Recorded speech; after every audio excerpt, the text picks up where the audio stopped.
Over the last few years, few games have captured my attention the way Hades did over the recent 2021 holiday break. I initially purchased Hades to kill some time over my 2-week holiday break at the end of the year. Now we're well into January with work and life in full swing, yet I can't seem to put down this fast-paced and action-packed roguelite dungeon crawler. Hades is not a brand new game. It was originally pre-released in 2018 and landed on the Nintendo Switch and PC in 2020. However, in 2021, it found its way to the last 2 generations of Xbox and PlayStation consoles, bringing it to a wider audience.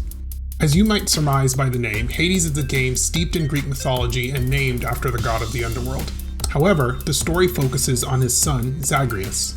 What unfolds slowly after hours and hours of gameplay is a strained relationship between father and son, stemming from family secrets around Zagreus' birth and the true identity of his mother.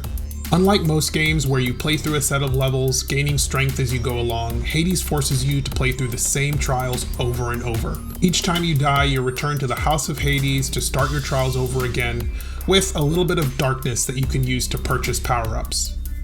In addition to new powers gained through the Mirror of Night in your room, you're also aided by heroes and gods within the house as well as gods of Olympus. There is of course the well-known crew of Greek gods like Zeus, Poseidon, Dionysus, Athena, etc. As you traverse the levels, you're aided by boons from each god that give you and your weapons unique abilities. That is until you die, of course. Unlike the power-ups that you can buy through the Mirror of Night, the boons only last until you die and are returned, yet again, to the House of Hades. Boons are a key element to making it out of the Underworld, and the right combination of boons paired with the right weapon and power-ups can make you a formidable foe during the 4 major boss fights that you will encounter through the trials. In addition to the Olympian gods, there are a set of chthonic gods that reside in the Underworld.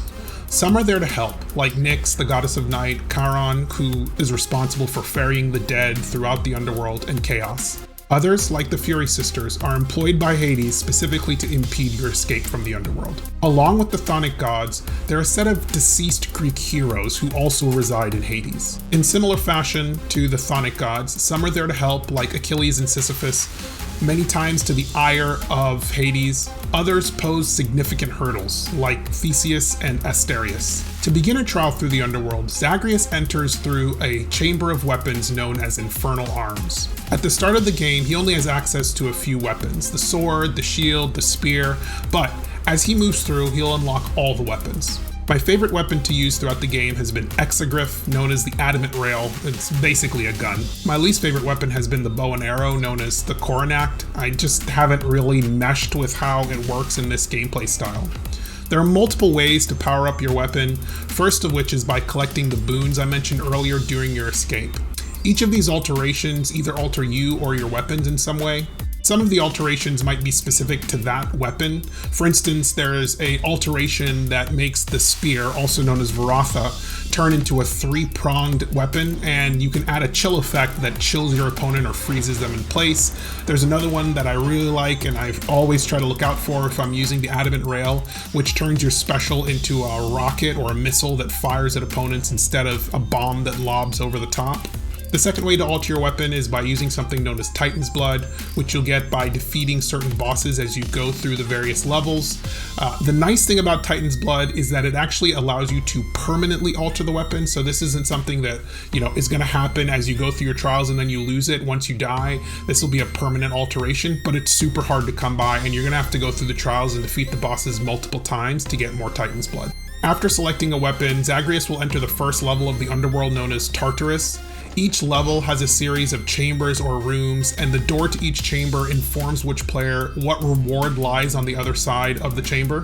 These rewards might be darkness, boons from gods, or other power-ups that level up the power-ups or the boons that you got previously in the game. Sometimes it might be money that allows you to buy things from Charon as you run into him throughout the various levels.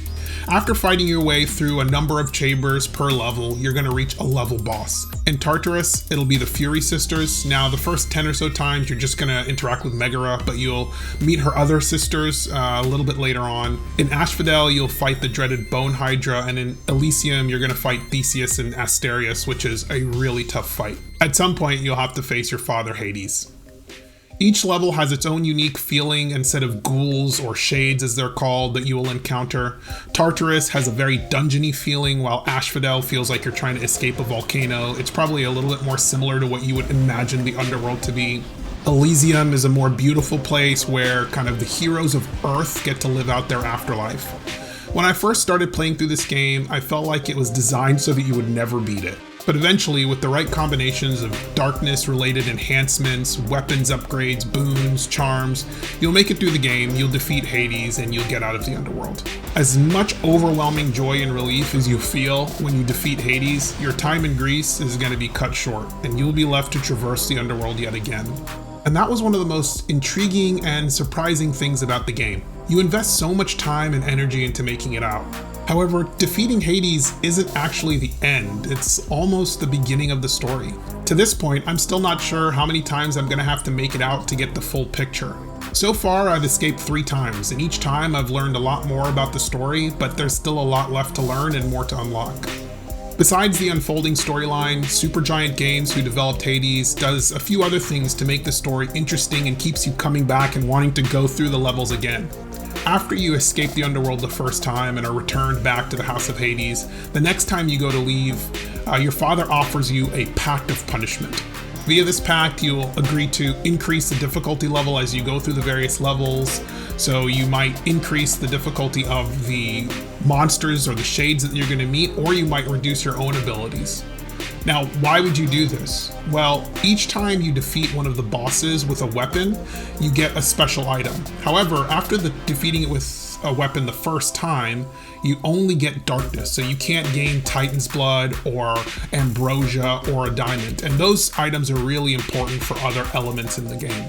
So by offering you the Pact of Punishment, Hades gives you the opportunity to gain Titan's Blood or Ambrosia or diamonds by beating the bosses again with the same weapon, but by making your journey a little bit harder. Overall, Hades is a triumph in gameplay, art style, story, music, sound effects. I've really enjoyed all of it. On a personal note, Hades is a game that really fits into my lifestyle really well. I have young children, a full-time job, and many other outside of work responsibilities. And with all of the games that get released every month, many require a lot of time, a lot of dedication, and consistent multi-hour gameplay to really move through a story. Hades is the type of game that you can pick up, play through a chamber or two, put down, and come back a day or two later and don't feel like you have to try to remember where your place was. Play another couple chambers and put it down again. On the flip side, you can also sit for hours and play through over and over again, trying to gain more power-ups or to make it through the levels. Paired with the portability of the Nintendo Switch, which is the platform I bought it for, I think it's a great combination for any gamer, young or not so young. Even more amazing is the price. Hades costs just $20 to $25 depending on which platform you buy it on, and considering that most games nowadays are $60, the price to hours of gameplay ratio for this game is just absolutely fantastic. Thanks again for joining me here on Stephen Helwig Talks Tech. I hope you enjoyed that review and look at Hades. It has been one of my favorite games to play in many years, so I highly recommend it if you're in the market for a new game. Not a lot of investment for just amazing gameplay.